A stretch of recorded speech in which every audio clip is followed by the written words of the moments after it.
Good evening. A very warm welcome to our guests on YouTube and to our guests here at Humboldt University's famous Senatssaal for the second round of public evening lectures. Tonight's event is dedicated to explore Carl Schmitt's political theology in Christian and Jewish debates. It is my joy and privilege that Leora Batnitsky from Princeton University and Christian Polke from the University of Göttingen are guiding us in charting a geopolitical territory that is rarely addressed as the topic of a Christian-Jewish conversation. Our panel debate is part of a 3-day international conference titled Political Theology in Jewish and Christian Contexts, Reception Histories and Controversies with Carl Schmitt. During the day, we met at the Catholic Academy of Berlin, where we have assembled an exceptional group of 30 young and international scholars from Israel, Europe, and the United States for quarreling with the legacy of Carl Schmitt's political theology. It is my joy and privilege that the Catholic Academy once more has the opportunity to act as a host for bridging contemporary debates in Israel, Europe, and the United States on the controversial entwinements of religion, culture, and politics.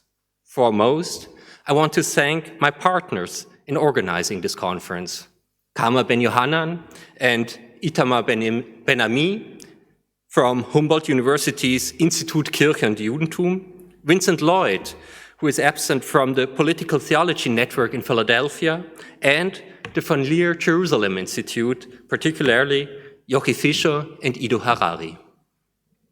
In a most fruitful collaboration, they put together a promising schedule and assembled this inspiring group of people. Given this beautiful group, you might wonder, why do they need to deal with Carl Schmitt's political theology?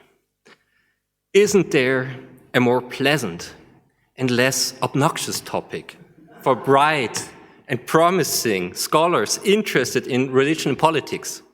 Well, let there be no mistake. We are fully aware that any Jewish or Christian reception is burdened by Carl Schmitt's anti-Semitism, to put it mildly. It should also be crystal clear that Carl Schmitt's theory has an enemy, and he is Jewish, despite or because of those not exactly friendly circumstances. There are some unsettling questions that confront with the persistence of Carl Schmitt's political theology. First of all, there is the simple fact of his continued influence and fascination. Therefore, we are troubled by the question, what is attracting people to the work of Carl Schmitt, and what is keeping it so influential?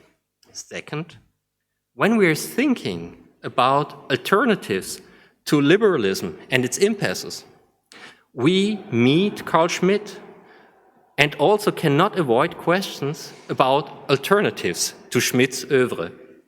Thirdly, the reception of his political theology might reveal specific differences between his Jewish and Christian admirers. And also, what is to learn from that reception histories about typologies of Jewish and Christian conservatives and their differences. Finally, some local reminiscence.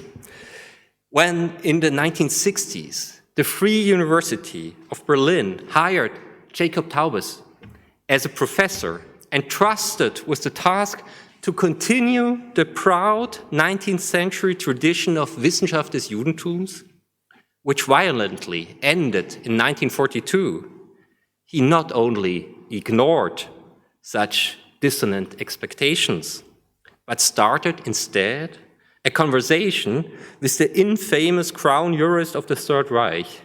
Being located in Berlin, I do see a certain obligation to deal with this irritating and most astonishing heritage. That we have the opportunity of starting such conversations is due most notably to the newly founded Berlin Center for Intellectual Diaspora. This initiative is dedicated to vitalizing the Christian-Jewish dialogue by addressing the fundamental religious transformations that we witness today. Not harmony, but the courage to articulate differences is the orienting principle of such a conversation between Jewish and Christian intellectual traditions here at the Catholic Academy of Berlin. And now, let me shortly explain what lies ahead of you. Christian Polke's reflections entitled In the Long Shadow of Carl Schmitt, Protestant Theology and the Drama of the German Past will open our discussion. His view on the Christian reception dealing with the precarious legacy of Carl Schmitt's political theology is followed by Leora Betnitsky's keynote address.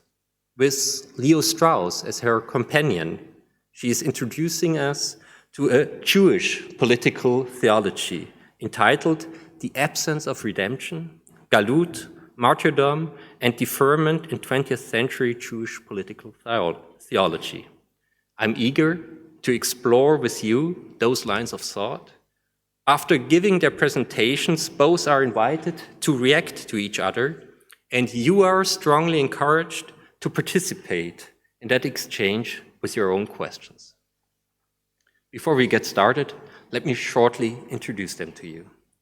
Leora Betnitsky is Ronald O. Perlman Professor of Jewish Studies and Professor of Religion at Princeton University. She joined the faculty in 1997. Her research interests include philosophy of religion, modern Jewish thought, hermeneutics, and contemporary legal and political theory. She is the author of Idolatry and Representation, the Philosophy of Franz Rosenzweig Reconsidered, Leo Strauss and Emmanuel Levinas, Philosophy and the Politics of Revelation, or How Judaism Became a Religion, an Introduction to Modern Jewish Thought.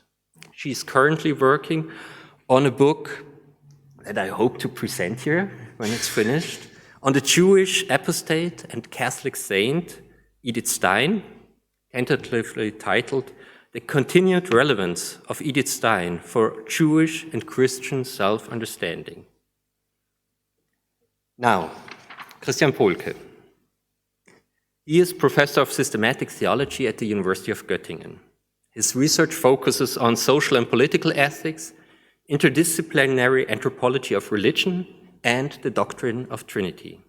He was Ernst Cassirer Fellow at the Swedish Collegium for Advanced Studies in Uppsala, a most beautiful place, and visiting professor at the University of Göteborg, as well as at Dormitio Abbey in Jerusalem. Among his many publications, I mention only two monographs: Öffentliche Religion in der Demokratie, eine Untersuchung zur weltanschaulichen Neutralität des Staates und Expressiver Theismus, vom Sinn personaler Rede von Gott. Well, let me mention a third one. It's together with Oliver Hidalgo on Staat und Religion, zentrale Position zu einer Schlüsselfrage des politischen Denkens. And most recently, just a few weeks that it was published, Ethischer Pluralismus und Friedensethik. You see, we have two most accomplished experts, and I'm greatly looking forward to our conversation. Without further ado, let us warmly welcome them. And we start with Christian Polke. Thank you.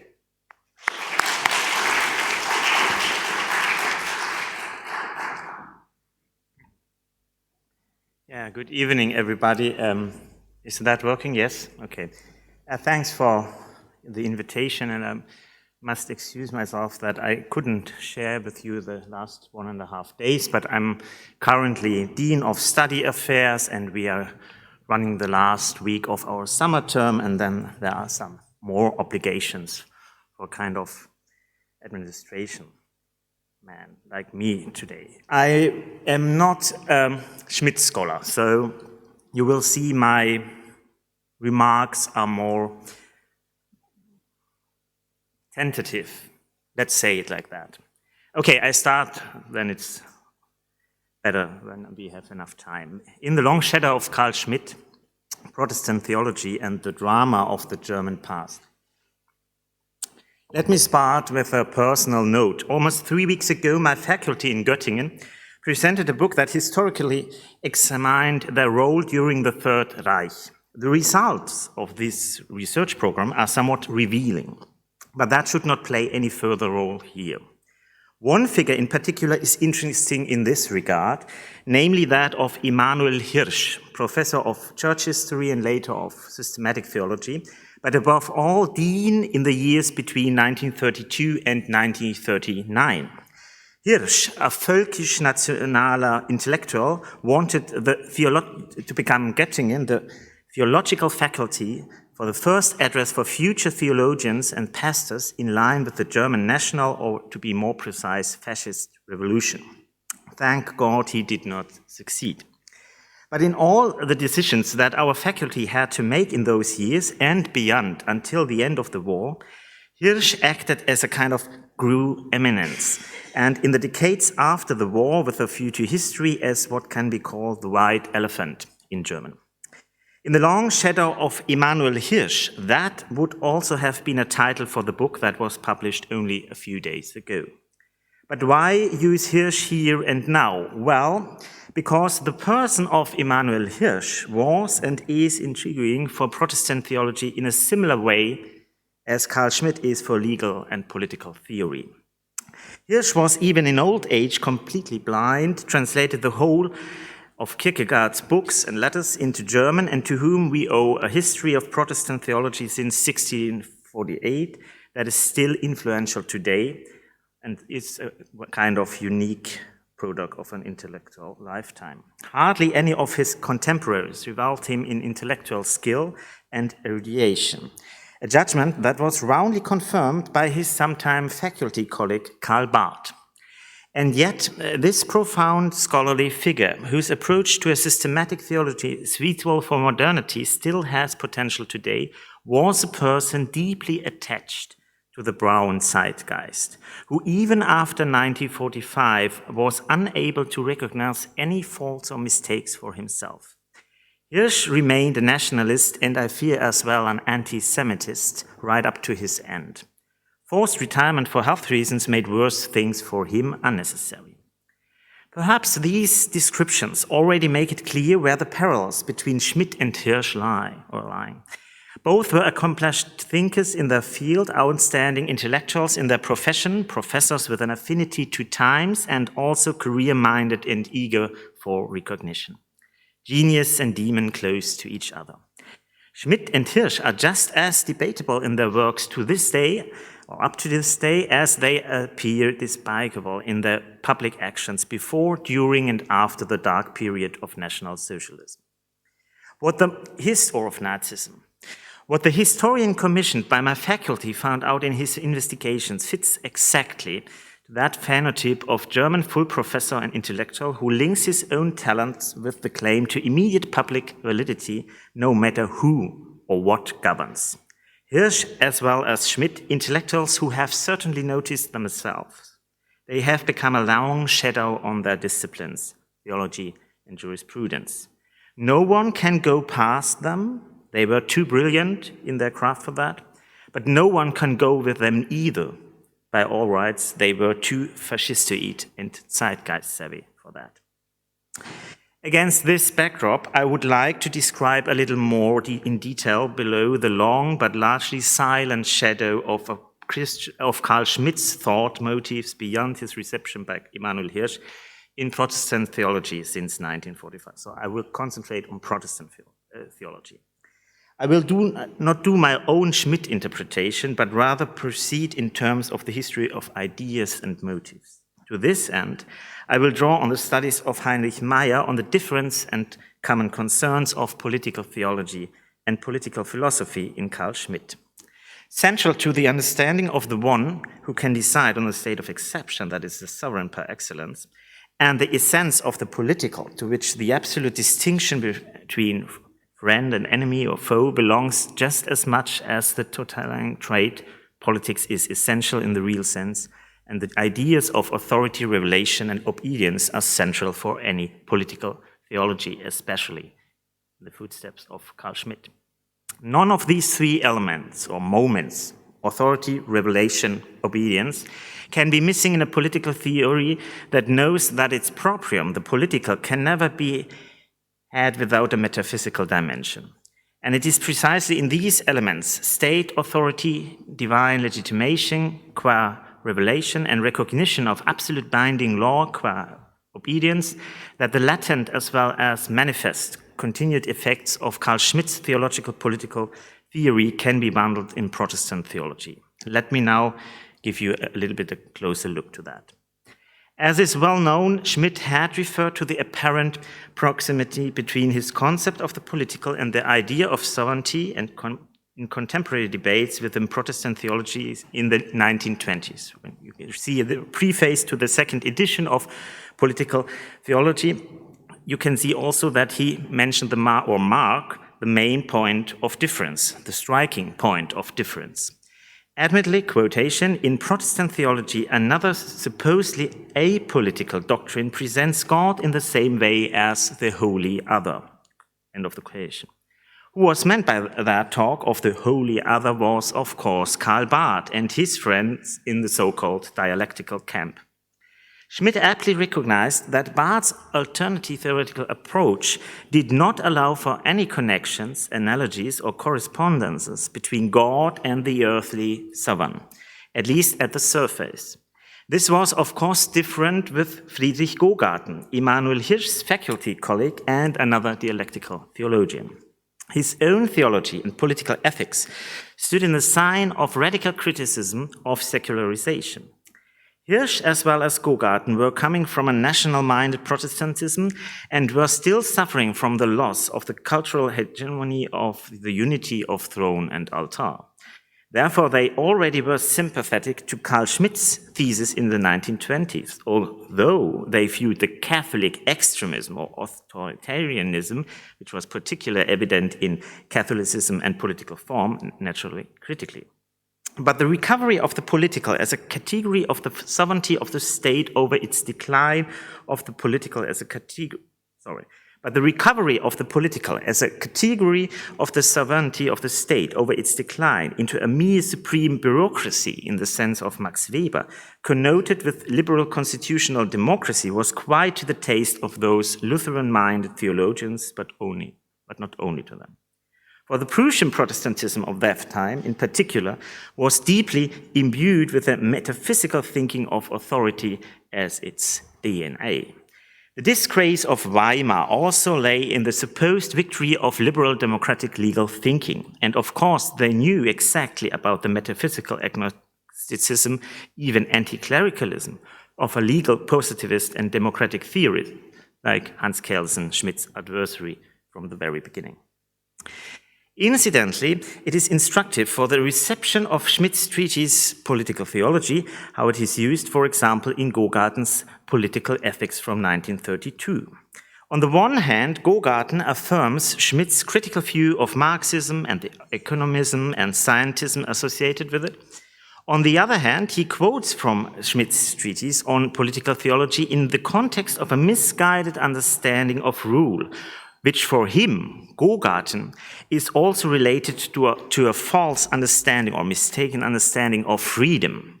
Hugo Krabbe is criticized for his depersonalized understanding of political rule, which is basically rooted in the fact that it is no longer understood that, quotation, freedom derives its meaning solely from bondage, from being responsibly bound to the other person, end of quotation.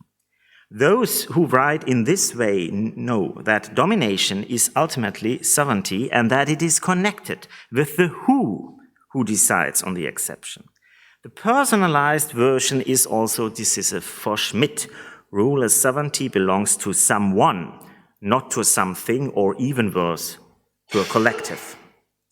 If Gogarten's understanding of the political, taking up Schmitt, already aims at the idea of community as the core of what constitutes the religious metaphysical foundation of state and society, this applies in an even more outstanding way to Immanuel Hirsch.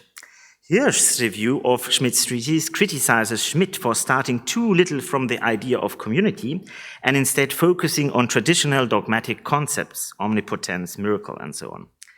At the same time, however, he pays tribute to Schmitt for finally having directed the question of the political away from the fixation on positions of the Enlightenment or the Neo-Kantianism with their theories and doctrines of law.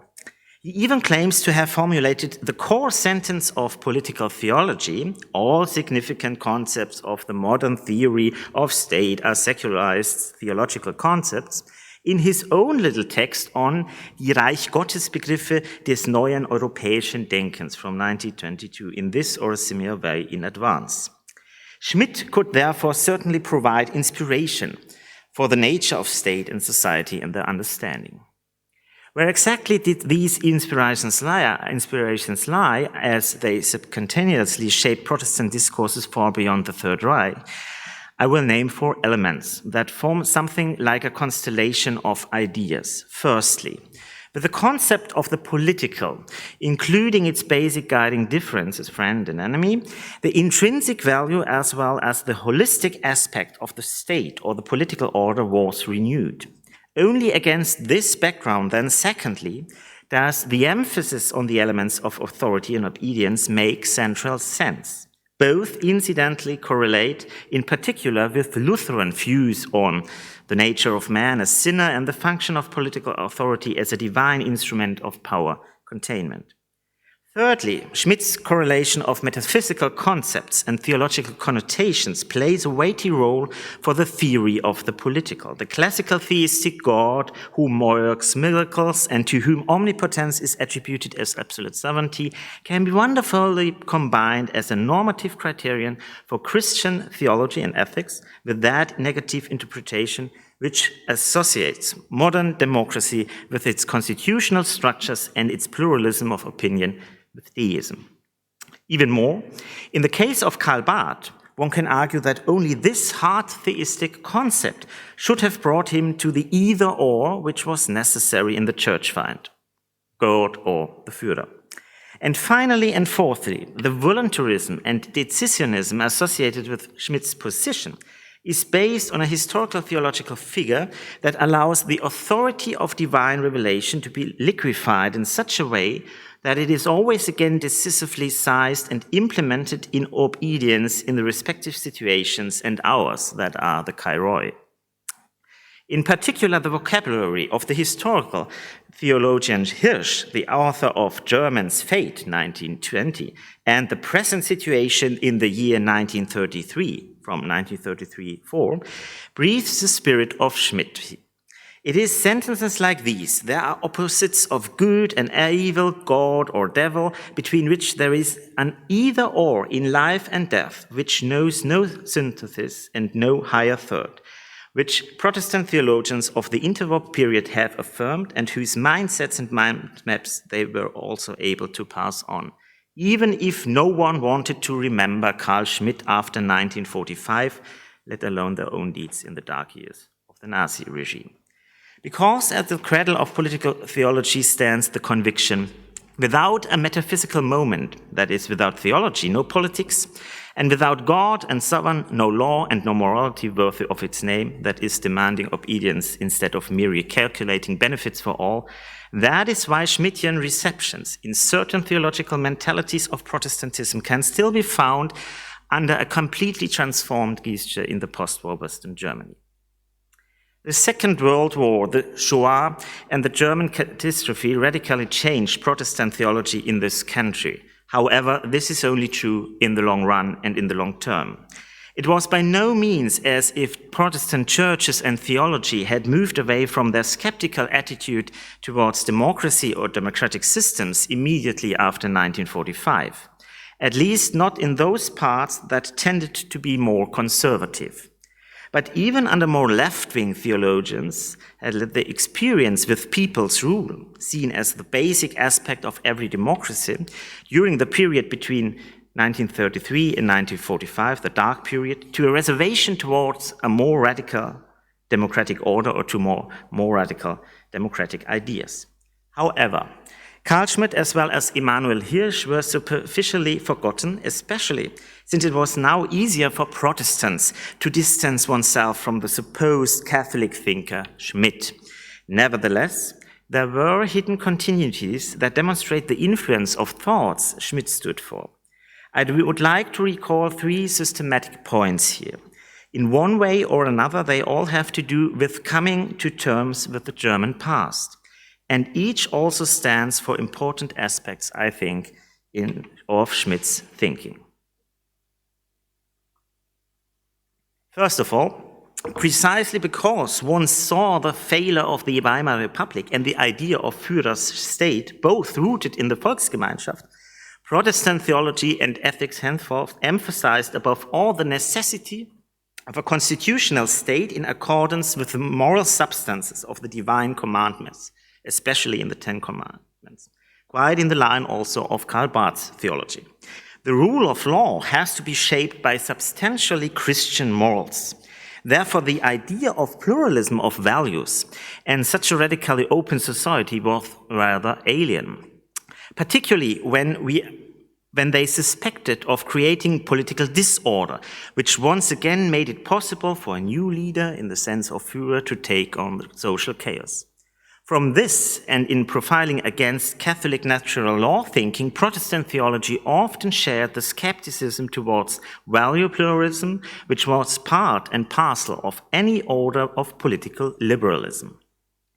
Although his own political stance was completely contrary to that of Carl Schmitt, even my teacher Eberhard Jüngel seconded the former in his criticism of the tyranny of values, a famous formula framed by value ethicist Nikolai Hartmann, by the way. Value pluralism is based on a evaluation and de-evaluation of facts, ideas, ultimately even of people, which is in contrast, or which stand in contrast to the truth of gospel, as Jüngel argues, which is valueless in the strict sense of the word because it is beyond and above all values and focuses on the dignity of the human being.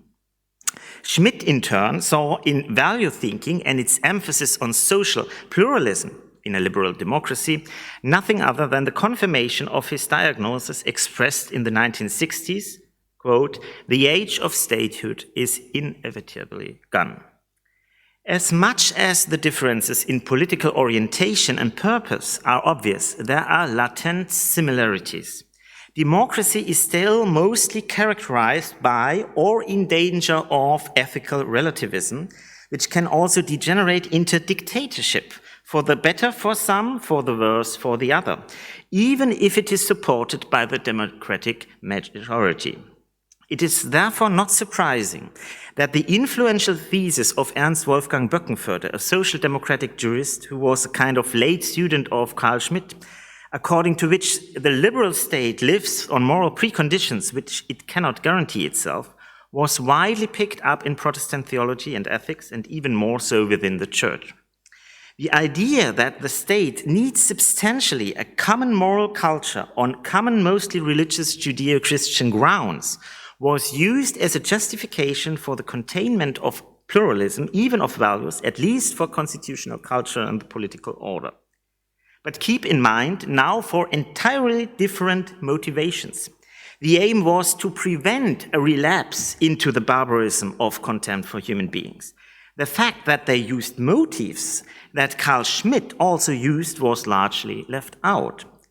Therefore, a distinction must be made between adopting Schmittian positions on the one hand, which was certainly rarely the case, and a silent or latent adaptation of Schmittian premises on the other hand. In the case of the latter, Hartmut Kress, my colleague at Bonn, has recently argued, and in my view quite convincingly, that even a Barthian-inspired public theology with its human rights-based normative essentialism shares some motives which go back to the principal understanding of the role and concept of the political, though in completely different direction. A second viewpoint of Schmitt's reception takes us to the more recent past or to our present. For among the younger generation of Protestant theologians, a more casual preoccupation with the questions of the persistence of the theological political or the political theological, and thus with Carl Schmitt, can be observed. That theology cannot avoid working on the idea of sovereignty seems to be a consensus by now. Moreover, despite all the successes of the second German democracy with its concept of constitutional patriotism, the political is now seen as more than the rule of law and therefore has to be more than the shaping of a balanced social corporatism, typically for Western Germany.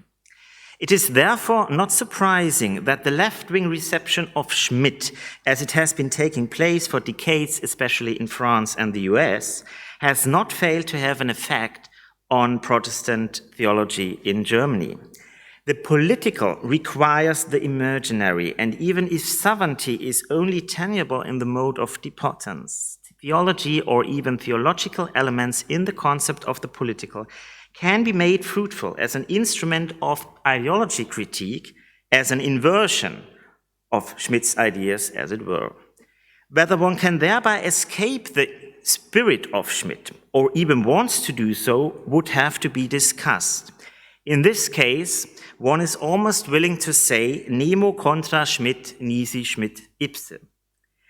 But here too, the affirmation of Schmitt's idea is often spontaneously at work, according to which the liberal constitutional state cannot guarantee its preservation on its own. The political goes beyond juridical legality and abstract moral legitimacy.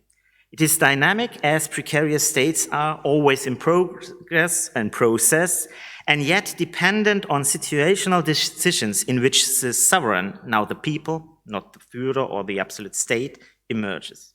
In other words, that which is beyond order emerges as the extraordinary in an emancipative as well as in a conservative or ideological way.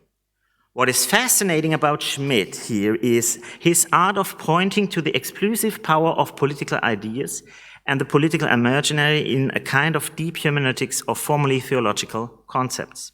He is aware that any understanding of the political includes people, movements, and the state, though in a different way than he wanted to put these three instances into a whole order. And conversely, politics thereby regains its seriousness, or so it is suggested, by being read as the shaping of human coexistence up to the decisions of life and death, of friendship and enmity. It is not so much the state itself, but categories such as omnipotence, enmity, but also kairos, order, norm, and law with their implicit or explicit theological dimensions that provoke an intensified understanding of the political. That this also applies to war hardly needs to be emphasized in our days. Finally, closely related to the concept of enmity is the idea of stasis, which is at the back of the figure of sovereignty. In Greek, stasis means both standstill and, as here more decisively, civil war turmoil. This in turn leads to a third and final Schmidtian motive, which always enjoys theological reflection and revision. In my view, it is indeed the most worthy of considerations from a theological point of view. Strictly speaking, it can be found only in Political Theology 2, that is the last treatise from Schmitt's pen, in which he turns against Erik Peterson's criticism or rejection of any political theology by the Trinitarian orthodoxy of the early church if it does not follow Eusebius. Schmitt objects, this time rightly in my eyes, to Peterson's all too striking argumentation, according to which political theology, strictly speaking, is only possible under pagan, that is polytheistic, or strictly monotheistic, thus also Jewish, science, whereas the concrete Trinitarianism of Christianity would have a strictly apolitical character, arguing that this could hardly be reconciled with the dynamics of the idea of God, at least from a Christian perspective. For politics, too, is under the rule of the now triune God. And the decision as to what is political theology, or should be considered as such, and what is no longer political, is itself implicitly or explicitly political as theological. That's Schmitt's counter-argument. What is more, it is in fact the case that the Trinitarian idea of God, which also knows the counterpart of Father and Son in the mode of reign, dominion, and obedience, is itself at least partly a political idea, or imagination, so to say. in the broader sense of the word. Here, the idea of stasis comes into play. Is turmoil in God in the face of the cross or in the face of the tension as which the Creator can only redeem his creation through the giving of his Son? One does not have to share this theology to see that Pedersen's argument falls short at its core, honorable as it is.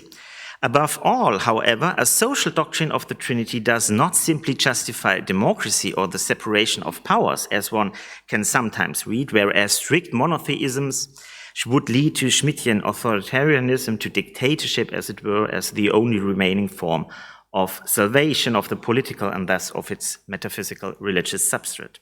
Nemo contra Deum nisi Deo ipse. Deus ipse. This saying found in Goethes Dichtung und Wahrheit, which fascinated Schmitt as much as the Schmitt critic Hans Blumenberg, is in a sense also theologically feasible at the side of a Trinitarian theology of the cross.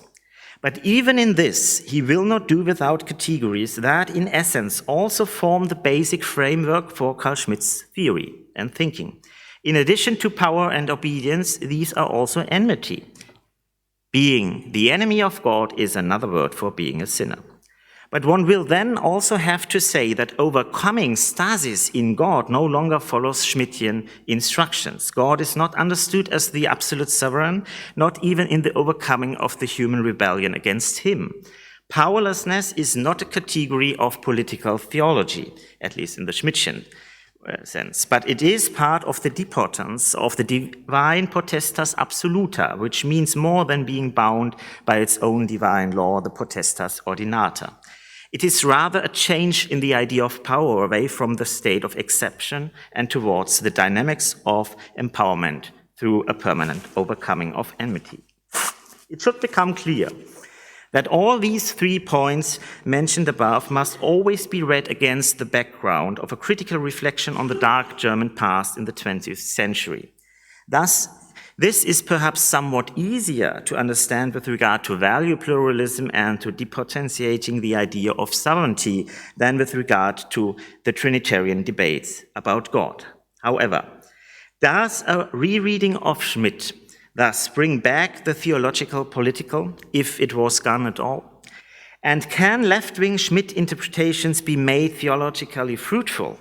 Let us assume that the common sense prevails. Right-wing interpretations we do not want anyway. I hesitate about the answer to both questions. I will not conceal that Schmitt is not one of my favorite authors. In legal theory, Hans Kelsen is the pretty much more profound thinker.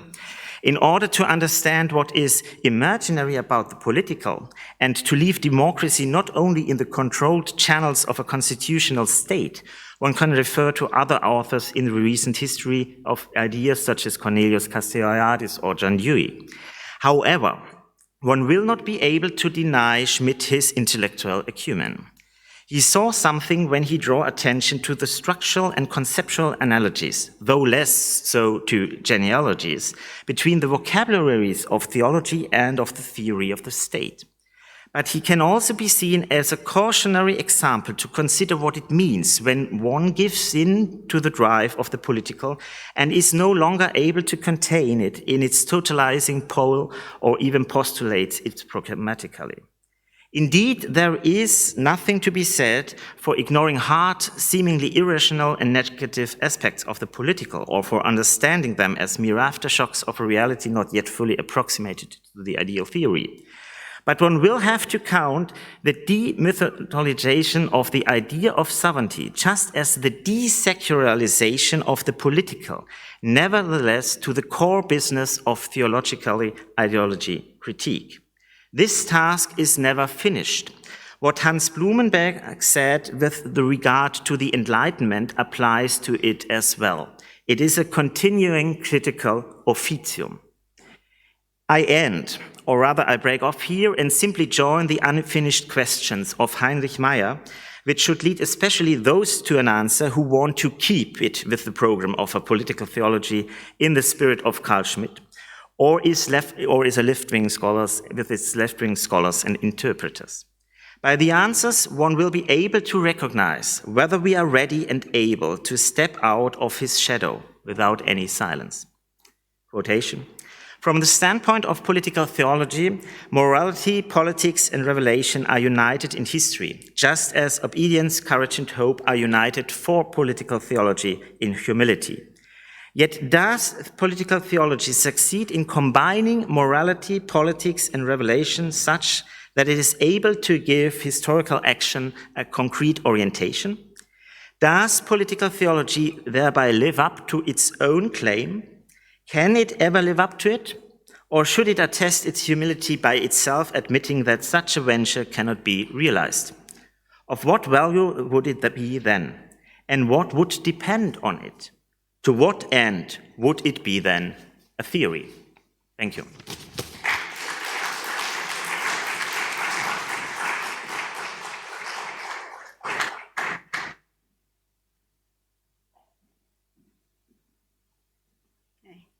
Thank you very much, and looking forward to discussing. I want to, of course, thank all of the institutions and all of the people that have made this conference possible. It's wonderful to be here. And my paper is going to, I think, in a way, take up what Stefan Steiner said, that the courage to articulate differences. And so what I want to talk about this evening is a political theology of the absence of redemption that I'm going to suggest Leo Strauss gives voice to, but is also part of a larger German-Jewish conversation. And as we'll see, this political theology of the absence of redemption is fundamentally critical of Christianity, broadly speaking, from the Jewish end of things. Okay. In February 1962, Leo Strauss gave a lecture at the University of Chicago's Hillel entitled, "Why We Remain Jews: Can Jewish Faith and History Still Speak to Us?" Strauss remarked at the beginning of the lecture that the title was strange. He had agreed to Why We Remain Jews, about which he claimed he would have something to say, but was surprised by the subtitle, chosen by someone at Hillel, Can Jewish Faith and History Still Speak to Us?, about which he did not feel qualified to speak. Like Churchill's well-known quip that democracy is the worst form of government, except for all the others that have been tried, Strauss's claim in Why We Remain Jews seems to be that remaining Jews for those who can no longer believe in the faith of their ancestors is untenable, except that the alternatives are all worse. Here we can appreciate why Strauss may have felt unable to speak to the subtitle of his lecture, for even if he could offer an answer to why we remain Jews, he would seem unable to offer any positive content to the question of whether Jewish faith and history still speak to us. Now, given this description of Strauss's lecture, it may be surprising that I'm going to argue in this paper that Strauss gives voice to what I will contend is a 20th century Jewish political theology that does actually begin to offer an answer to the question of how Jewish faith and history still speak to us.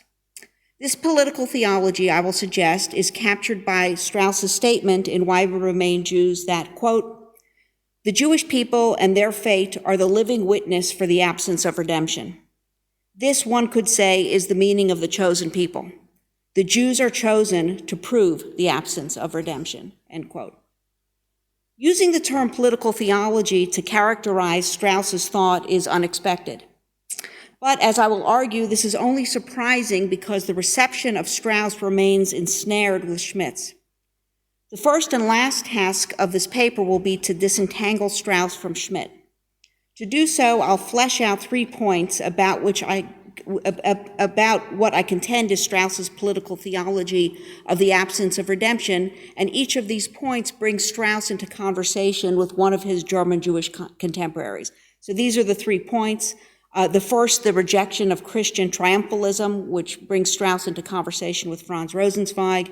The second, deferral and the possibility of justice, which brings Strauss into conversation with Gershom Scholem. And the third, martyrdom, morality, and the seriousness of life, which brings Strauss into conversation with Fritz Baer.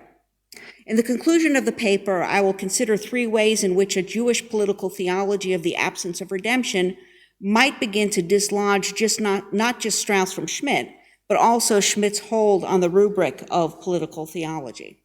Okay, so first part here, I want to begin to disentangle Strauss from Schmitt a little bit. There's much more that could be said about this, but I'm just going to try and say very briefly what my point is, but I'm happy to say more, of course. So no one has shaped the receptions of Schmitt and Strauss more than Heinrich Meyer, who identifies political theology with the former and political philosophy with the latter. Admittedly, there's much truth to this distinction. To state the obvious, Schmitt was committed to what he called political theology, and Strauss devoted his life to studying and reinvigorating political philosophy. Yet the sharp dichotomy between political theology and political philosophy is based on a particular reading of Strauss through the lens of Schmitt that assumes two things. First, that Strauss demands that we decide for either political theology or political philosophy, and second, that Strauss decides for political philosophy. I'm of course using the term decides deliberately. It may not be an overstatement to suggest that the themes and content of Schmitt's political theology all follow from his claim about decision. But my argument here is that Strauss's thought is properly characterized not in terms of Schmittian decision, but rather in terms of hesitation or ambivalence.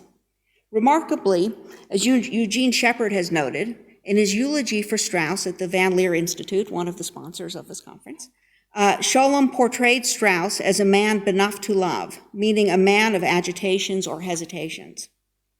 My suggestion is that his hesitation, agitation, and also ambivalence characterize not just Strauss as a person, but also Strauss's conception of the undecidable contest between Athens or political philosophy and Jerusalem or political theology. And I'm going to connect this in a minute to how this also relates to Strauss's claim about the absence of redemption. But first, just a brief word about Athens and Jerusalem. Strauss's depiction of the vitality of the West is rooted in the West's hesitation in deciding, even in its refusal to decide for Athens or Jerusalem. For Strauss, Athens and Jerusalem reflect not only two ways of thinking, but more basically two ways of life. Strauss does indeed maintain that every individual must make a choice between the two. However, while each individual must live according to one or the other of these two frames of ultimate concern, this does not mean that either of these positions is justified, such that the possibility of the other one is rendered inadmissible.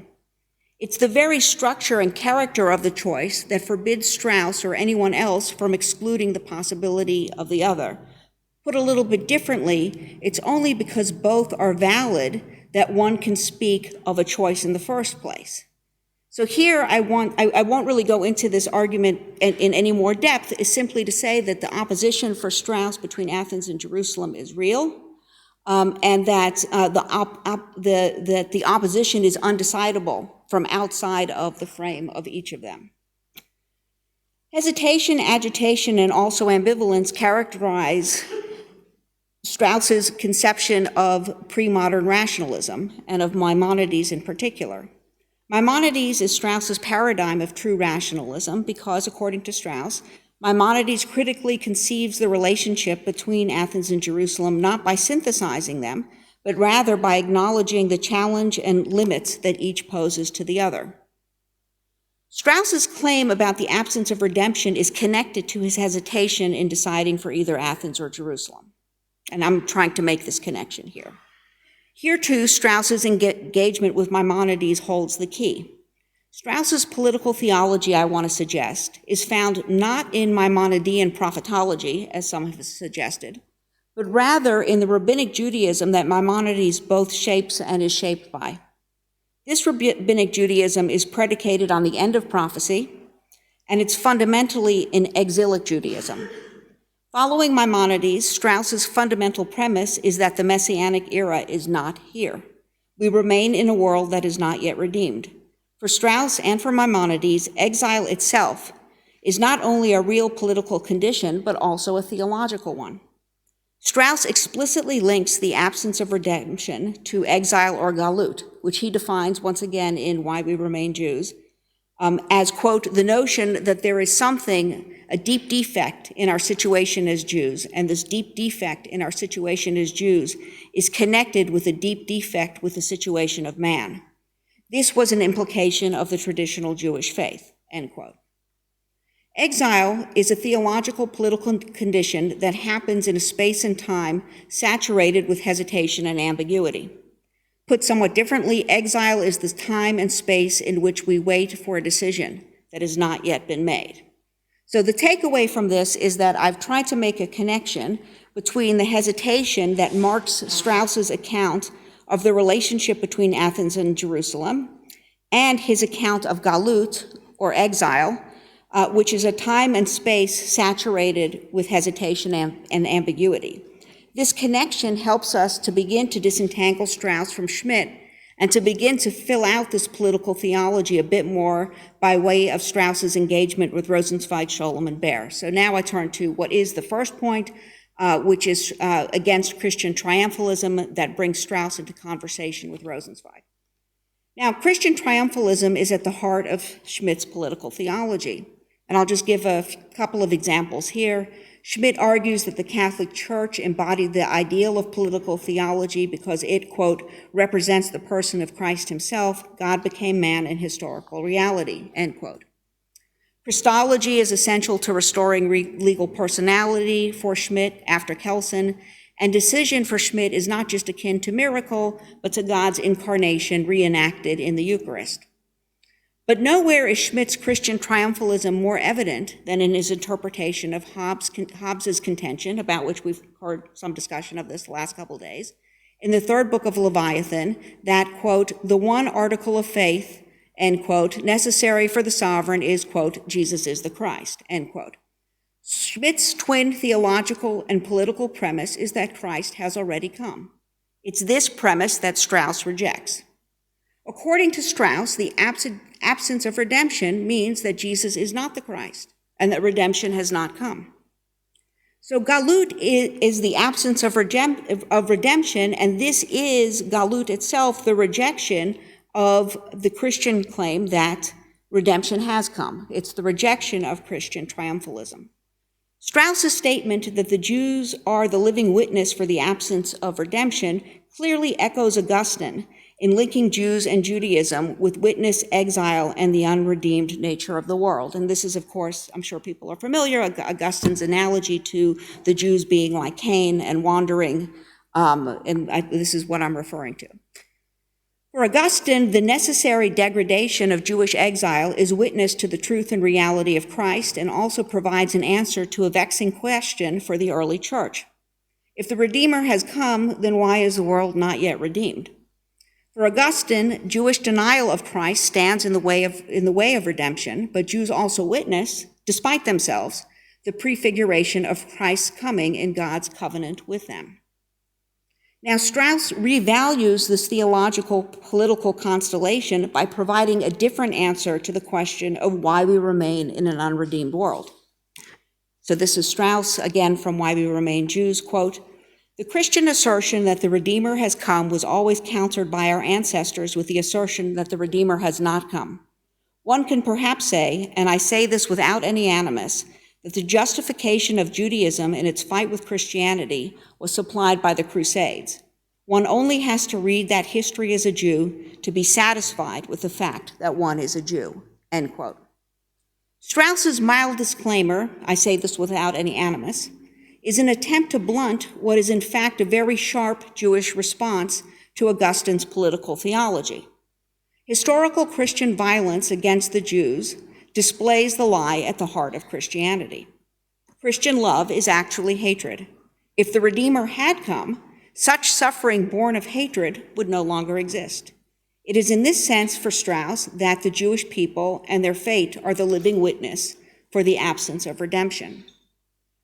Strauss's theological political transvaluation of a key theme in Christian theology, and in Augustine's thought in particular, was not actually especially unique for a German Jew. Franz Rosenzweig, whom Strauss knew and whom Strauss dedicated his first book to, his memory, also plays on Augustine to upend Christian triumphalism. Note, for instance, Paul's words in 2 Corinthians 3:13, a central text for Augustine, quote, we are not like Moses, who would put a veil over his face to prevent the Israelites from seeing the end of what was passing away, end quote. Rosenzweig transvalues the image of Jewish blindness that would later become the Christian anti-Jewish image of the blindfolded synagogue. And this is Rosenzweig, quote, "is not part of the price that the synagogue must pay for the blessing in the enjoyment of which she anticipates the whole world, namely, of being already in the Father's presence, that she must also wear the bandages of unconsciousness over her eyes," end quote. While Rosenzweig emphasizes the anticipation of redemption as opposed to Strauss, who stresses the absence of redemption, both understand Jewish exile, or galut, as a condition that continues to upend not Jewish chosenness, but Christian triumphalism. So the takeaway from this point is that Strauss, like Rosenzweig, understands exile, or galut, as a condition that once again continues to upend, or not Jewish chosenness, but Christian triumphalism. Okay, so now I turn to the second point, which is to look at Strauss and Gershom Scholem on the point of deferral and the possibility of justice. So I want to point out three basic resonances between Scholem and Strauss. They were, of course, very close friends, etc. Okay, so the first resonance is that Strauss's characterization of galut as a deep defect in our situation as Jews with the situation of man finds a parallel in Scholem's depiction of Lurianic Kabbalah as transforming, quote, "the exile of the people of Israel into the exile of the whole world," end quote. God's creation of the world is an act of self-contracting, tzimtzum, or self-exiling, which is also God's revelation, hitgalut. So here we've got galut and hitgalut being connected in this way, and they're intimately entwined with one another, both for better and for worse. So that's the first resonance. The second resonance has to do with Scholem's famous characterization of the messianic idea in Judaism as a life lived in deferment. For some, Scholem's conception of the messianic deferral might sound similar to Schmidt's conception of Christian history in Nomos of the Earth, which Agamben helpfully portrays as, quote, "a time in which nothing can truly happen because the meaning of any historical progression, whose only meaning is to be had in the eschaton, is infinitely deferred," end quote. But Agamben's elaboration helps us to see the significant difference between Schmidt and Scholem. And this is Agamben once again, quote, "the Schmittian decision decides something already decided," end quote. Contra Schmidt, Scholem's conception of deferment is, like Strauss's absence of redemption, a blatant rejection of Christian triumphalism. Along with a life lived in deferment, Scholem also describes the messianic idea as, quote, "something preliminary, something provisional about Jewish history," end quote.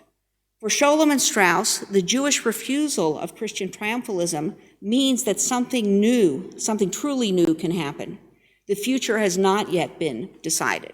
And now I come to the third point, the third resonance between Strauss and Scholem, which is the fundamentally moral dimension of exile and deferral. Scholem notes that, quote, "there are deeds which are, as it were, helping to bring about the redemption somewhat like a midwife at birth, but these deeds are directed less at the messianic redemption than at the moral value of the suggested conduct," end quote. Strauss is even more focused on the moral dimension of galut and deferment. Immediately prior to his statement that the Jewish people and their fate are the living witness for the absence of redemption, Strauss concludes, quote, "Judaism is not a misfortune, but let us say a heroic delusion. In what does this delusion consist? The one thing needful is righteousness or charity. In Judaism, these are the same." And of course, he's referring to the term tzedakah, which is the same. This notion of the one thing needful is not defensible if the world is not the creation of the just and loving God, the holy God. The root of injustice and uncharitableness, which abounds, is not in God, but in the free acts of his creatures, end quote. Now, Strauss clarifies what he means by delusion by elaborating as follows, quote, "What is a delusion? We can also say a dream. No nobler dream was ever dreamt. It surely is nobler to be a victim of the most noble dream than to profit from a sordid reality and to wallow away in it," end quote. So the takeaway from bringing Strauss and Scholem into conversation is that the absence of redemption is an argument about morality, because the absence of redemption indicates that the future is not yet determined. An undetermined future means both that our actions matter and that the one thing needful, righteousness and charity, tzedakah, is still possible. Okay, so I'll come to my third point now, which is to bring Strauss into conversation with Baer on the issue of martyrdom and the seriousness of life. In Why We Remain Jews, elaborating on his statement that the Redeemer has not come and that one only has to read that history of the Crusades as a Jew to be satisfied with the fact that one is a Jew, Strauss quotes Baer, whom he calls the greatest living Jewish historian, and refers to Baer's short book titled appropriately Galut, published first in Hebrew in 1936 and then in English translation in 1947. So here I'm just going to highlight two sentences of Baer's, which are particularly important for the political theology I've been outlining in this paper. Baer writes, quote, "In this age of the First Crusade, religious national martyrdom reaches its highest expression. These martyrs are no seekers after death like the early Christians, no heroes challenging destiny," end quote. Following Baer, Strauss defines Jewish martyrdom against Christian triumphalism. And Strauss's answer to Why We Remain Jews is bound to the history of Jewish martyrdom. Quote, this is Strauss, "Our past, our heritage, our origin is then not misfortune, as Heine said, and still less baseness, but suffering indeed, heroic suffering, suffering stemming from the heroic act of self-dedication of a whole nation to something which it regarded as infinitely higher than itself, in fact, which it regarded as the infinitely highest. No Jew can do anything better for himself today than to live in remembering this past," end quote. It's important to emphasize that Strauss, following Baer, insists that he is not valorizing martyrdom. Instead, his claim is that Jewish martyrdom is witness to the one thing needful, righteousness and charity. In other words, Jewish martyrdom is witness to the absence of redemption, once again, in sharp contrast to the Christian interpretation of Jesus' martyrdom as redemption itself. So here I want to come full circle with the second point about Baer, which is that Baer's account of Jewish martyrdom provides a useful lens through which to understand Strauss's critique of Schmitt in his 1932 review of the concept of the political. Strauss's critics continue, and this is mainly the American critics, I should say, not only to entangle Strauss with Schmitt, but also to be especially outraged by Strauss's criticism that Schmitt's concept of the political still remains on the horizon of liberalism. But not only is the statement taken entirely out of context, but it also misses what is in fact Strauss's moral criticism of the concept of the political. Strauss helped Schmitt understand that his critique of liberalism is predicated on, quote, what the opponents of the political want, which is tantamount to the establishment of a world of entertainment, a world without seriousness, end quote. For this reason, Strauss maintains, affirming the political, quote, is ultimately nothing other than the affirmation of the moral, end quote. And nothing for Strauss is more serious than the morality of self-sacrifice. Schmitt remains for Strauss within the horizon of liberalism because he does not provide a moral justification for self-sacrifice, otherwise known as martyrdom. Schmitt's political, like his political theology more broadly, discounts not only the importance of suffering, but also its moral meaning, the absence of redemption. So the takeaway here is that unlike Christian martyrdom, the political theology of the absence of redemption does not seek suffering or glorify suffering or death. Instead, what is important about martyrdom is its possibility. Unlike Schmitt, who cannot affirm the moral underpinnings of the political, Strauss's reference to martyrdom does precisely that. Jewish martyrdom is witness, again, to the one thing needful in a world which remains unredeemed, righteousness or charity. So here I'm going to come to my conclusion now, which is to once again try and disentangle Strauss from Schmitt in order to sort of think a little bit more broadly about what this means for this concept or this rubric of political theology. I've argued in this paper that Strauss's statement that the Jewish people and their fate are the living witness for the absence of redemption expresses a 20th century Jewish political theology which begins to offer an answer to the question of how Jewish faith and history might still speak to us. I have done so by connecting what I have called Strauss's hesitation about decision with the absence of redemption and the state of exile, or Galut. One of the goals of this paper has been to insist on the relevance of Strauss's German Jewish background and his relation to Rosenzweig, Scholem, and Baer especially, for fleshing out this political theology. So by way of conclusion, I will consider just briefly 3 ways that the analysis that I just offered helps us to begin to kind of break Schmitt's hold on political theology. Okay, first, sovereignty, along with decision, remains a hallmark of Schmitt's political theology. But sovereignty and political theology need not be inextricably tied to each other. As we have seen, the absence of redemption is a political theology of exile, not sovereignty. Appreciating Strauss's hesitation about decision, as well as Schollem's account of deferral and the messianic idea in Judaism, allows us to break free of Schmitt's framework that inextricably links political theology with sovereignty. But one obvious question that this argument raises is how this political theology of exile relates to Zionism. Strauss, Schollem, and Baer were each in different ways committed to some form of Zionism, but they were each also deeply ambivalent about Zionism. And ambivalence is the point. Strauss and Schollem in particular raise strong concerns about what they argue are deeply impoverished conceptions of Judaism and Jewishness offered by a variety of forms of Zionism. Both, in fact, contend that Zionism has the capacity to annihilate what is for each most profound in the Jewish tradition. Still, they both support some form of political sovereign Jewish existence. For Strauss and Schollem, and this is the point, Zionism does not negate exile but stands alongside it, because Zionism and exile both attest to the unredeemed nature of the world. Rather than reflecting political or conceptual inconsistency or weakness, a political theology of the absence of redemption shows not just that sovereignty and political theology need not always be bound, but also that sovereignty and exile need not negate one another.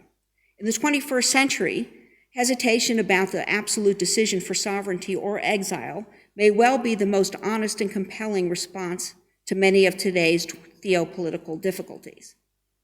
Second, as briefly discussed, Schmitt's Christian triumphalism is found in his view that decision decides something inevitable or something that has already happened. Drawing out the implication of the inevitability of decision, Agamben writes, quote, Schmitt's adoption of the figure or myth of the Christian epimethys neglects an important theological legacy and resembles the status of irresponsible guilt or innocent responsibility that seems to define the ethical tenor of our times, and which Nazi officials, beginning with Adolf Eichmann, who declared himself guilty before God, but not before the law, consistently invoked to justify their acts. A decision that decides something already decided, a historical act that has lost its meaning in history, can only either take responsibility for an error whose price it is not obliged to pay, or discount the importance of the suffering for which it is responsible. End quote.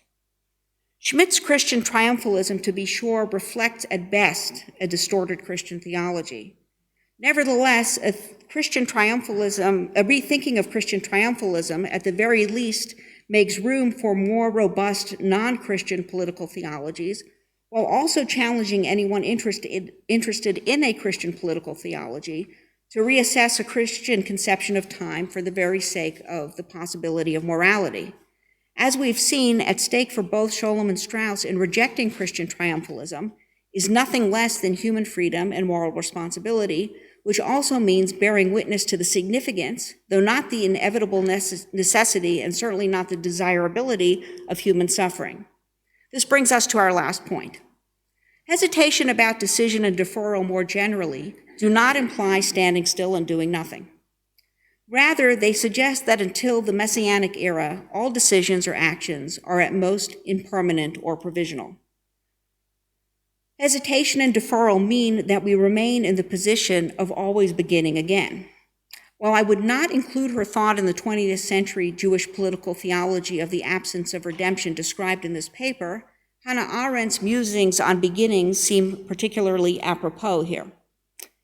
Whereas Schmitt's sovereign makes the same already decided decision each time he decides for the friend and against the enemy, Arendt's conception of natality suggests that each provisional decision by a plurality of individuals provides a new beginning. Living in the absence of redemption is living by virtue of what Arendt calls the miracle of natality, which is, quote, the exclusive prerogative of man, neither a beast nor a god is capable of it, end quote. The world of a beast or the world of a god are ones below and beyond morality. An unredeemed world is a human world because it is a moral one in demanding, by virtue of its unredeemed nature, the one thing needful, righteousness and charity. The future is not foreclosed in this unredeemed world. Rather, the future remains open as we human creatures continue to begin again and again in recognition that the end is not here, nor has it yet been fully anticipated. Thank you.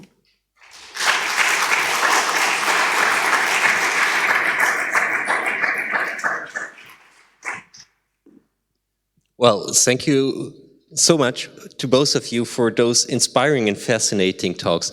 I thought after 2 full days of a long conference, I would be exhausted, but listening to you, I feel fresh and new, and it's amazing. So thank you so much. I just want to focus, and I'd like to ask Christian to react to your talk, and then you have some time for answering to him, and you're all welcome to join us. But I was especially thrilled by your distinguishing religion and politics in this Christian and Jewish perspective and disentangling Strauss from Schmitt. It's so important, and it's most fascinating. When we read today a text of Ernst Wolfgang Böckenförde, we heard about the political theology of John Paul II and focusing on the question of truth. We heard from you as a Jewish political theology focusing on the question of the absence of redemption. So you're just pinning it down. And I think this is what I expect from a sincere conversation on this Jewish and Christian issues. It's also the disagreement as an expression of trust. So thank you so much. And I'm looking forward to what Christian might pick up. I mean, from Zionism and the question of exile to the justification of the Crusades, or please. Wow! It's not. It's is that functioning? It's a beautiful occasion to see. We need to have a follow-up, yeah. And but just pick one of those topics. And you guys must help me, Please. Here in the audience. Well, thank you. It was a very fascinating talk, and I mostly agree. And I'm just asking myself whether our two, from very different point of views, critical views on Schmitt, converge in some point, and that is that I am very skeptical from the background of, let's say, the Christian symbolism. In that tradition I'm deeply rooted in, is there a concept of political theology that is working without the consequences of this kind of, you call it triumphalism, or one can say totalitarianism, and I am hesitate to answer, yes, there might be one. And that, I think, correlates with your Jewish view, or you are influenced by the Jewish traditions. And I mean, the main difference between Judaism and Christianity is, of course, the question of redemption. So, from my own discipline, the problem is, don't link too early what we call the soteriological question. That means Jesus was the Christ, but he is coming again, and there is a kind of tension, I think Schmitt doesn't really recognize, and that is very interesting. The only so-called political theology, which I think does work, but the name is misleading, is the one of Johann Baptist Metz, who is who make the point that the redemption is at the very end. So we have to think more Jewish even in our Christology. So I think in that sense, I see that there are different ways to deal with the theological, political, even though I agree mostly with the points of the tzedakah as the crucial element, not truth in a kind of metaphysical thinking, but it's all about charity and justice in the end, but that's also the way of truth. I think we agree in that sense. The only thing is, I mean, the exile and the Zionism.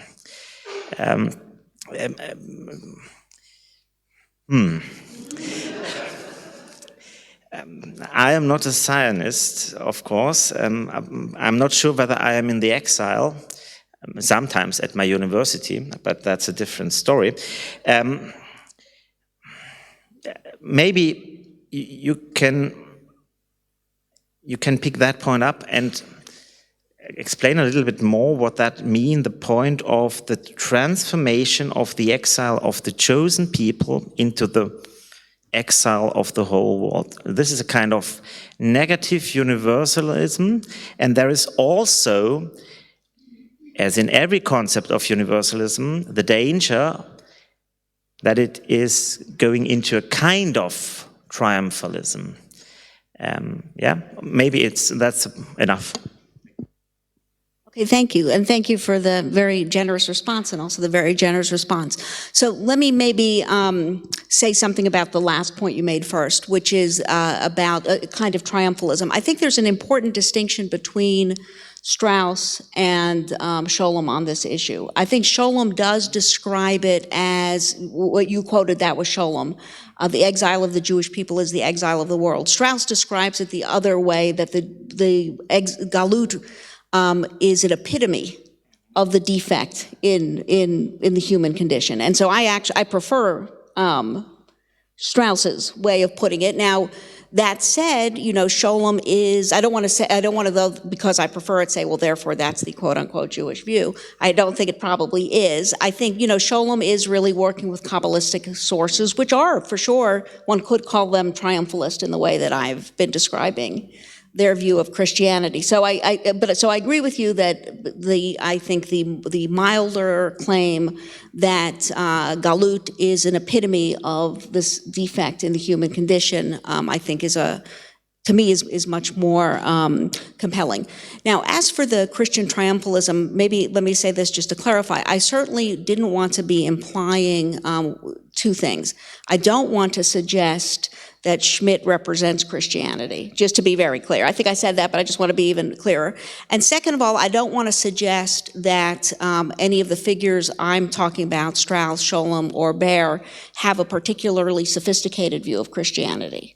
I don't think they do, and I think that's an interesting issue for lots of reasons. I've just been trying to emphasize how, because, you know, one could also read all three as, we can make them very Schmittian, as people have, but to really emphasize how they, I think, are actually also providing in their own contexts a criticism of Schmitt and Christianity as they understand it, which is certainly obviously a dominant force. So I think I've discussed with some of my Christian theological colleagues this issue about right time and, you know, the coming again and not having been decided. And so I think we're in agreement. I mean, I'm certainly not a Christian theologian, but I very much appreciate that there can be a tension. That said, for Schmitt, and this was really my only point, there is no tension. It's already happened. It's done. And I would make your point harder. I mean, Schmitt uses a common Christian mindset or a matrix of thinking in Catholicism, also in Protestant theological traditions, let's say the last 300-400 years. So there is a clearly Christian or theological point of view he'd pick up and he'd generalize it. So it's not the Christian idea as it has to be truly understood, but who can say this? We are, at least if one is not the Bishop of Rome, for the Catholics here in the room, but I'm a Protestant. I don't think there is any guy who can say this is truly Christian forever, at least maybe Jesus Christ himself, but he is still not here. But there is this kind of Christian, the transformation of basic elements of Christian philosophy of history. And I think in that sense, also Strauss made a point, and there are some dangers in that sense. Rosenzweig is a different topic. I think he tries to, a political theology after Rosenzweig. That would be interesting. In the way there are two ways, and we need both. Yeah. And how can you frame that? I'm not sure. Yeah. So I think you should now take over the discussion. Please, I saw Shailavi and then Elad. Thank you so much for both talks and also for opening now a conversation which I want to try and continue in the same line that Christian was beginning to ask you, Leora. So first of all, I'm extremely sympathetic with most of what you said, Leora, both on entangling Strauss and Schmitt on the question of the ambivalence of philosophy and theology, not an either or. Actually, definitely on the question of Zionism and exile. I think, and then also on the question of an alternative theology which is not based in sovereignty, which would be an alternative to Schmitt. So all this is, I'm taking as a point of departure. But then the question is where the ambivalence stops in this, and what is the point where, from your talk, there's less ambivalence. So there's less ambivalence about Christian triumphalism, and we're back to the Jewish-Christian polemic as a center of this. And in fact, and that's one point, but then I think that also stands for something else, which is Strauss' attempt, I think, to position a secular theology, so to speak, in the sense that it's not as you said, it's not an anticipation, a constant anticipation of redemption, but rather witnessing of the absence of redemption, which is very different than the traditional anticipation. And so the polemic between the Jews and the Christians becomes a polemic between the secular and the religious. I'm asking. So this what comes. And just to conclude, the question is, what's the problem with Christian triumphalism? The way you put it is that the problem is not acknowledging the human condition and its lackings. I think Schmitt definitely does actually acknowledge the problems in the human condition. So in that sense, from your perspective, is you're on the right side. And also that the triumphalism of Christianity could be seen also as a supersession with respect to Judaism. But that leads to an understanding of progress, which also may lead to a certain kind of secularism that surpasses traditional understandings of redemption. So I think you understand what I'm asking, and so I'll just conclude here.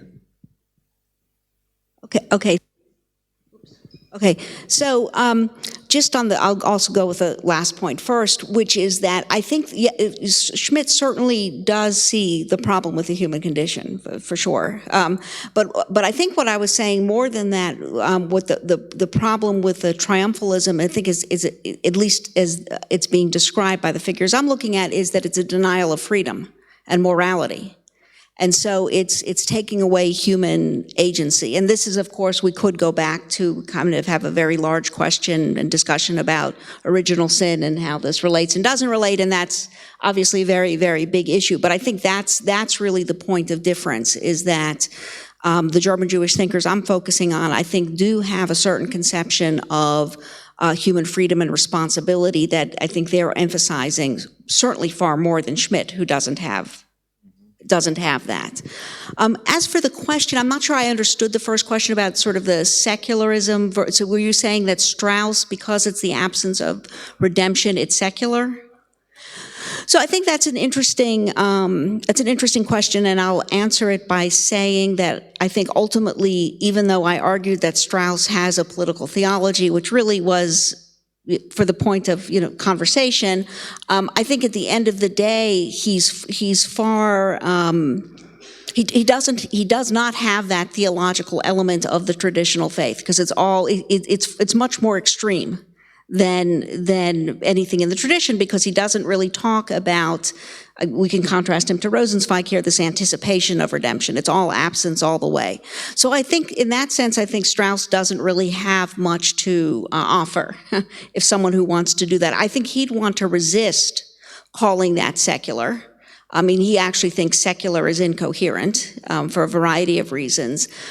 So I think my answer is just simply to say I think you're right that Strauss ultimately can't provide a really robust theology because he's so focused on absence, and one would have to go elsewhere. May I also? Regarding to your second point, I think it's not the question that both thinkers see the human condition also in its negative aspects. It's how you frame it. And the interesting thing in Schmitt is that he uses the kind of idea of original sin, but he rejects the Lutheran idea of the servum arbitrium, which is the really hardest version of the consequences of the original sin. So you are not free at all. Devil or God is sitting on you, and he decides, or he, so to say. And so there is a kind of tension in Schmitt, because he needs a kind of freedom in the sense of sovereignty. I mean, it's not sovereignty of the Holy Trinity, it's sovereignty of the Führer, or the head of the state, let's say it like this. So the political power, and so that's the one thing. It really depends on how you frame it, and that's then the interesting theological thing in Schmitt and Strauss and so on, because you need to know the differences in the theological traditions very exactly to see where they converge and where they diverge. And the second thing is, I mean, the Jewish-Christian dialogue in the sense of what is redemption can also be put in this way.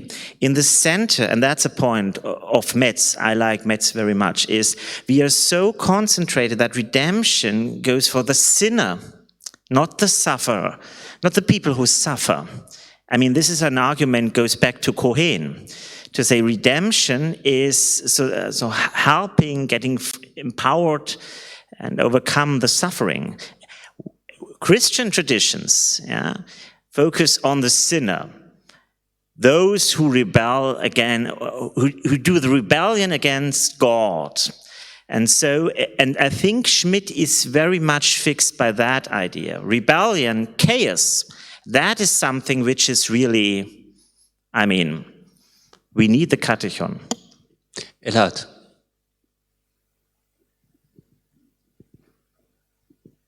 Just immediately to continue the conversation and attempt to help Shai's advocacy of Schmitt. I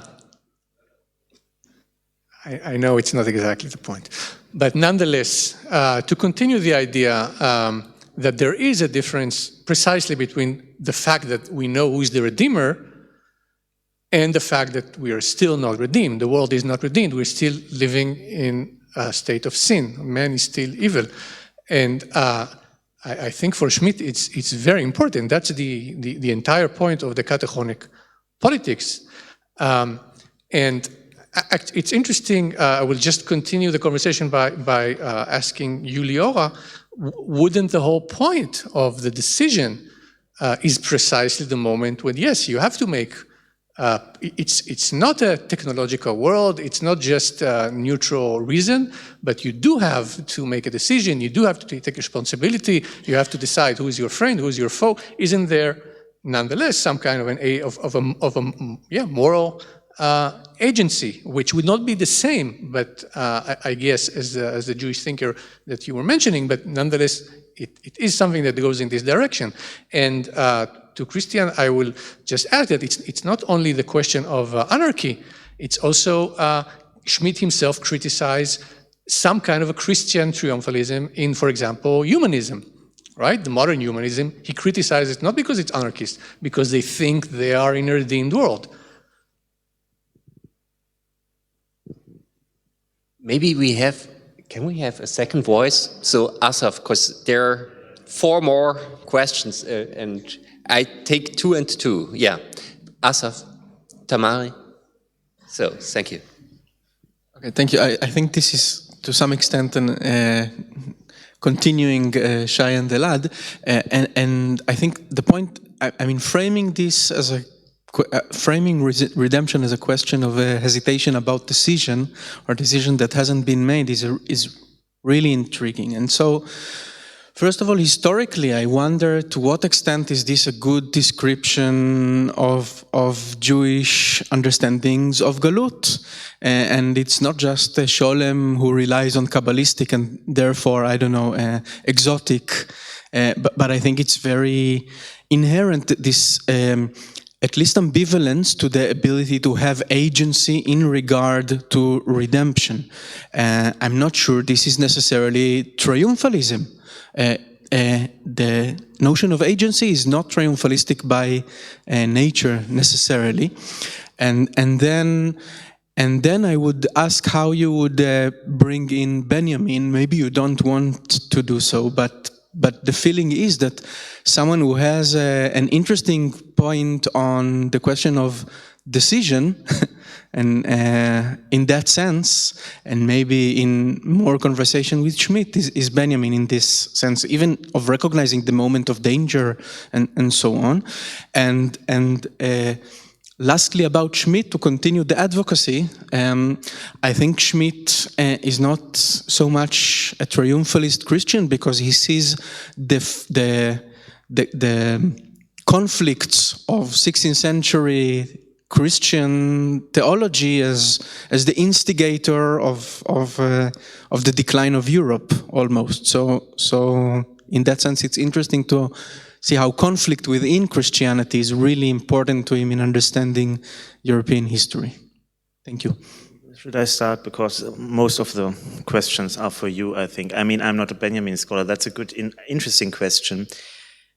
But we have to talk there, I think, for at least 1 hour. Yes, I agree with you that it's more than anarchy. That's, of course, that was not my point. My point was just chaos, anarchy, rebellion. That is all the things we have to focus on when we try to reconstruct the Schmidtian version of a specific type of negative Christian anthropological tradition, so I would say, and that has consequences for the understanding of the political, yeah. And of course, Christian triumph, it depends what Christian triumphalism really means. Is it an implicit triumphalism of ideas? And are these ideas shared by all Christians? No. I mean, that's why I say, and that's not against the Roman Catholic tradition or church. I really, I love them as my co-fellows, so to say.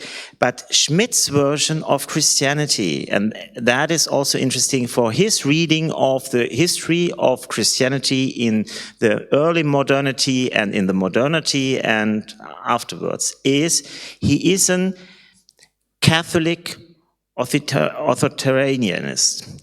The Catholic version with this kind of metaphysic of incarnation, absolute incarnation, the decision is already made and it's there. And there is just, everything else is, I mean, the program of Roman Catholicism and political form, or his interesting debates with his student Böckenförde, how to interpret what's going on in the Second Vatican Council. I mean, this is, for Schmitt, a comment on the era of statehood is inevitably gone. And that means true Christianity is no longer alive. So in that sense, you can say there is a Christian triumphalism because Schmitt sees this as the only true interpretation of Christianity. And you can argue for this argument, I think, because when you see how Schmitt reads the Reformation thinkers and so on, it's completely clear. Christianity or Christendom in that sense is a kind of authoritarian version of Roman Catholicism. Metaphysically, politically, with the interesting thing that the either-or decision or agency structure is a very existentialist Protestant motive that has nothing to do with the tradition of natural law thinking, which Strauss, of course, has another version of that. Okay, thanks. So Elad, I just want to make sure I'm understanding your question correctly. I think you were asking, isn't there freedom in Schmitt? Is that be an okay summary of what? Yeah, decision. Meaning, so there's decision, so therefore there's freedom. So I think yes, except that I think that there's not, when I was talking about freedom in terms of Strauss and these others, it's freedom understood in the context of moral responsibility. And I think that's a different kind of conception of freedom. So yes, there is this kind of decisionism, which is existential, which is very Kierkegaardian, very et cetera. So I think I guess I would argue, though we wouldn't have time to really argue this here, but I don't think that's actually a very robust view of freedom. I think that the freedom that's connected, once again, to responsibility and action is more robust. So I just want to distinguish it there. And then I think the question about Galut, is this reflects a generally Jewish view as an ambivalence about human agency in politics? Absolutely. I would say overall, I think Strauss is actually expressing something that is pretty central historically. Just to go back to what Shai was asking before, which I didn't actually connect that it was a defense of Schmitt, but now I see why it is I think that what Strauss doesn't have, that there is in the tradition, is really the sense that God will act in history again. I mean, and so, yes, there is the absence of redemption, but traditionally the idea, yes, but God will act. And that once again goes to the ambivalence about human agency. It's because God will do it. Yeah. Thank you so much. Let us hear the voices of Karma Ben Yohanan, Martin Kafka, and Asher Beeman, and then you wrap the whole thing up. Please, Karma. Thank you. This is so fascinating, the lectures and also the discussion, so I'm really grateful for that. So I want to think with you about the use of the past, and it turned out twice, once with Augustine and once with the martyrs in the Middle Ages.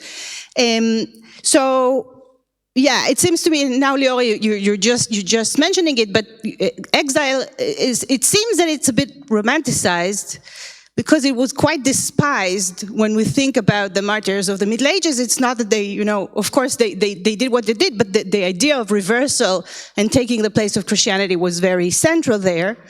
And I'm wondering about this romanticization and where it plays out in a Jewish-Christian reconciliatory context today. Because like Christian Polke just mentioned with Metz, we see, and it's not only Metz that thinks it's more Jewish to postpone salvation, right? And in here, Augustine, I think, is interesting, because Augustine signifies for Strauss, like you mentioned, some kind of a Christian triumphalism, but of course, in the Christian tradition, he's doing exactly the opposite. He's the anti-Eusebian, right? He's the one that sees history as a parenthesis, and he's the one that speaks about the pilgrim, right? The church on pilgrimage, which is very similar to some Jewish concepts of exile somehow. So I'm just wondering about, and it's also interesting how when we see post-Holocaust Christians retreating from everything that smells triumphalism, and Jews actually coming back to this idea of the reversal is now, when we think about Zionism that is perhaps more charged with eschatological meanings. So yes, so these are my question, whether there is some kind of, so would you say that the Jewish-Christian tension is in a way exactly reversed now, in a sense that Judaism becomes a bit more triumphalistic and Christianity becomes a little less?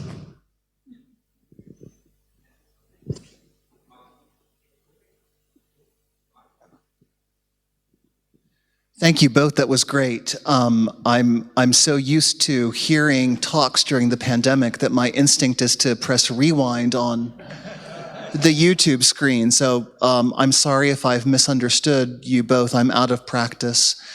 A couple questions just to firm your positions down in my head and what the boundaries between them might be. For Leora, I wonder what the difference is between the Straussian notion of the provisional and the claim made in Christian Polke's account of post-war left-wing Schmittians that the political requires the imaginary. In other words, it seems that there might be less distance between your Straussian model and those left-wing Schmittians than might otherwise be the case. And for Christian, I wonder whether your last sentence, this call and your suspicion of whether political theology can give historical action a concrete orientation, if I understood that closing sentence right, is that desire satisfied for you by the Straussian provisional or the Arendtian miraculous, all of which would seem to ground many concrete experimental orientations?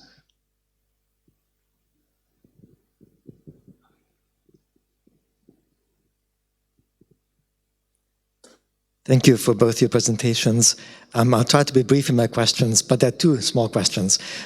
One is a kind of biographical, contextual question on Strauss's lecture, Why We Remain Jews. Do you think, Leora, this stands in the tradition of the Dennoch, the Af al pi chen, that became so popular in the immediate post-war period, for instance? Did Strauss read Margarete Sussmann's book Hiob? Did he know Leo Beck's essay on the Dennoch?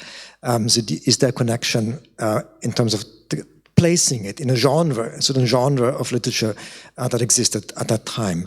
The second question addresses I think both of you could speak to that, and this returns to the theme of the provisional that came up several times.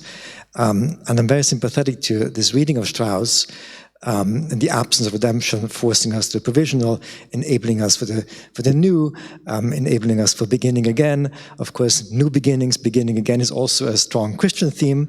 But how does that actually connect to Strauss's earlier lecture at Hillel, Progress and Return?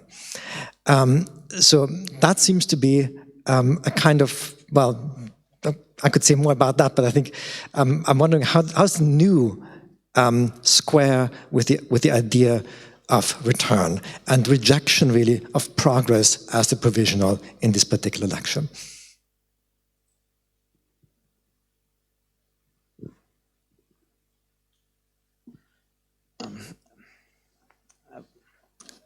To the last question about the progress and in Strauss, the tension, I think I have to read Strauss again. I'm not prepared for this today. But I will do that. The two questions I can answer or try to answer is the reversal. That's an interesting thing, but I think it depends. I mean, there are different families of Jewish voices and Christian voices, and I'm not so sure, for example, as far as I know the US scene now, and I'm going to the States since 25 years, and I love the States and all the tensions, and there are interesting, let's say, demythologization processes under evangelicals, even under evangelicals, when it comes to themes of so-called political theology in the name of a Christian triumphalism, but there's the other way around as well. And I'm not sure, or I don't have too much knowledge about the Jewish families there. Of course, there is a kind of return of some kind of, if I may say that because I'm a German, of triumphalistic attitudes in some families, especially in Israel. That's true. But the interesting thing is then, is there Judaism just an instrument of a kind of ethno-religious mantling of a kind of politics of mere interests or not? So that you see there are some more questions to get answered before one can say, yes, maybe there is a kind of reversal. That's the one thing. And the other thing is the historical orientation. Let me start with a confession. So I'm a Christian, confession now. So I am very not skeptical, or I'm very against this kind of existentialistic either-or attitude, which is not only a Schmittian one. There are a lot of, especially Protestant theologians. It's always either-or, sinner or faithful, yeah, good or bad. But the thing is, there are more colors in between, and the one thing. I mean, when you go out there, there's a photo of one of my favorite theologians. He's called philosopher of history and cultural theorist, but he's a Protestant theologian. That is Ernst Troeltsch. And Troeltsch was one of the figures who pleads for an historicism, which is not a cultural relativism. And he linked that for a kind of open an understanding of politics for an open society, which needs more than this kind of constitutional patriotism, which also recognizes there are acts of political agencies which can only be named as decisions.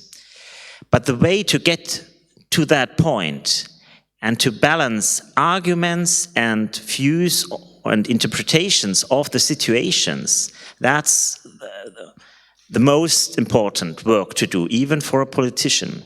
And in that sense, my answer to the question of Heinrich Meyer would be, you have to take a little bit of the good positions within the traditions of historicism, which is not a complete story of cultural relativism.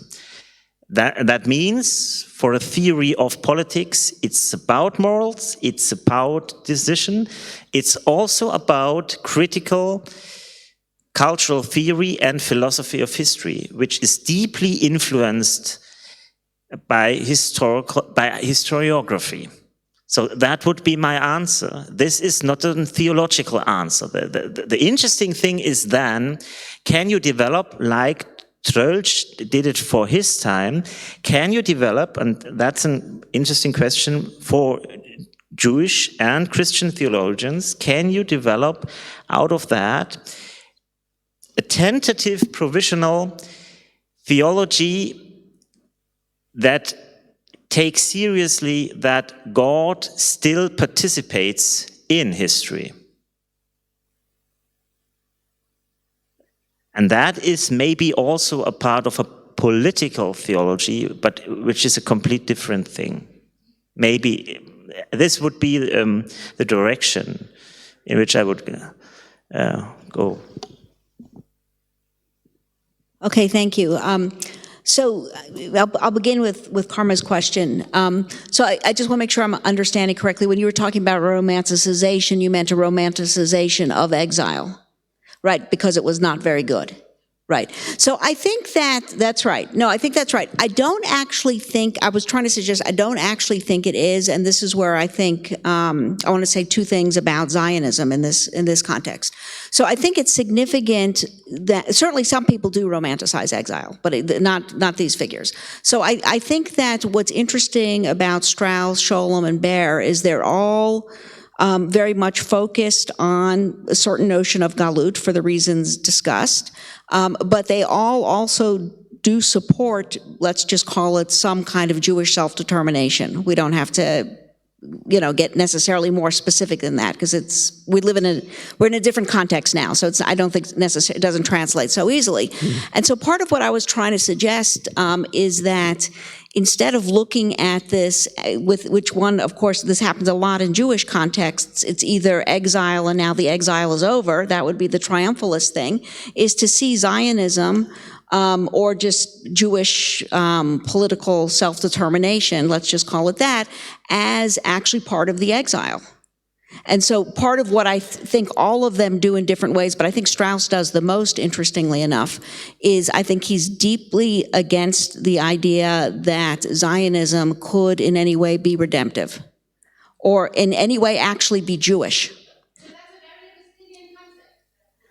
Very Augustinian. I think that's an interesting, so I think that's interesting, right? I think that is a very Augustinian concept. I think that where I was trying to use Augustine here with Strauss is the particular role that the Jews play. So part of the reason for Augustine that things are provisional, the Jews have a role in that, right? It's because the Jews have not accepted Christ, and that therefore the Jews will live in this degraded position. It's a kind of soteriological interpretation of the role of the chosen people before Christ, which is problematic in Augustine. But the figure of how to see the role of the church in the terms of trouble, and with this kind of eschatological perspective, which means there comes an end, and that there are similarities. I think that there are different parts of what you can frame the Augustinian version of the theology of history. Yeah. Sorry. Oh, no, thank you. Okay, so again, has it been reversed with the sort of Christianity being exilic and Judaism being not? I want to resist that. I mean, of course, one could make that argument, but I do think actually Strauss is a resource for resisting that. And I think there are other German Jewish thinkers that can do that. So in terms of Martin, I think that's an interesting question about whether or not the provisional nature of, Galut for Strauss can include a political imaginary. I think the answer is probably not. And I think just because he does not have those, he just doesn't have that kind of theological interest. But I think that potentially one could build something from there, but I don't think Strauss does it. And then Asher, it's a good question about those other potential influences on why we remain Jews. I don't know the answer offhand. I do think what's interesting is that why we remain Jews, it has a lot of things that end up being in the preface of the English translation of Spinoza's Critique of Religion. And just as a side point, if any one of you have read Saul Bellows' Ravelstein, there's a figure in there who's supposed to be Strauss, right? And he's called Davar, which is funny, I guess, Dr. Davar, but he actually makes a speech that sounds exactly why we remain Jews. So I assume that Bellow was there, but that's all I have to say about it. But I think that it does actually relate directly to progress or return, because I think this notion of return is this notion, one could see that as this very much connected with this notion of galut, with the kind of cyclicality and the provisionalness of the end is not here. So I actually don't think that the essays, they're not really essays, the talks are really in tension with one another, but they do for sure have different emphases. So I think... Well, thank you so much for this amazing evening.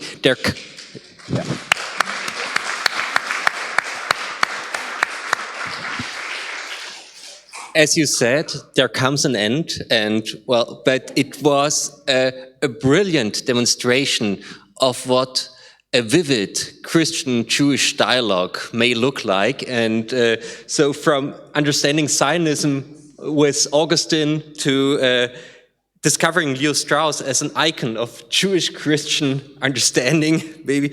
My personal favorite was the church as pilgrimage in relation to the Jewish notion of exile. Yeah? We are continuing tomorrow. So join us again. Then we have already at 6 p.m. Vivian Liska and John Milbank. It's going to be thrilling again. And thank you so much. And oh yes, exactly. Tomorrow we are not at the Senatssaal, but at the Tieranatomisches Theater at the Charité campus. So please come and join us there, or join us on Zoom, on YouTube again. Thank you so much. Can I just say that Yes, I meant to say Vivian will answer the Benjamin question tomorrow night. Okay. Yes, so come for the answer to the question. It's like a thriller. It's with continuation. So thank you again. Good night. Good evening.